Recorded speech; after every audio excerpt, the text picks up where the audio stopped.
હાલ મુસ્લિમોના પવિત્ર રમઝાન માસ ચાલી રહ્યો છે, તો આગામી દિવસોમાં હિન્દુ ધર્મના હોળી તેમજ ધૂળેટીના પર્વની ઉજવણી કરવામાં આવશે।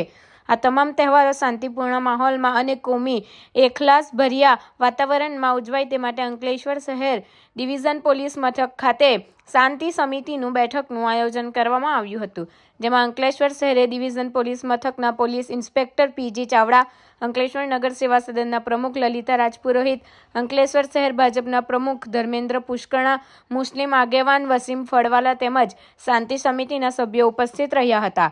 તહેવારો દરમિયાન કાયદો અને વ્યવસ્થાની પરિસ્થિતિ જળવાઈ રહે તે રીતે શાંતિપૂર્ણ માહોલમાં પર્વની ઉજવણી કરવા અનુરોધ કરવામાં આવ્યો હતો। નમસ્કાર, આજરોજ અંકલેશ્વર શહેર પોલીસ સ્ટેશન ખાતે શાંતિ સમિતિની બેઠકનું આયોજન કરવામાં આવ્યું હતું। આવનારા તહેવારોને અનુલક્ષીને હોળી ધૂળેટી અને રમઝાન માસ ચાલી રહ્યો છે તેને અનુલક્ષીને આ બેઠકનું આયોજન કરવામાં આવ્યું હતું, જેની અંદર કેટલાક આગેવાનોએ જે રજૂઆત કરી છે કે શાંતિથી આ તહેવાર જે ચાલી રહ્યા છે પસાર થાય અને લોકોમાં પણ શાંતિ બની રહે એવી રજૂઆત કરવામાં આવી હતી। પોલીસે એમના દ્વારા જે કાર્યવાહી કરવાની છે એ કરવાની બાહેધરી આપી છે।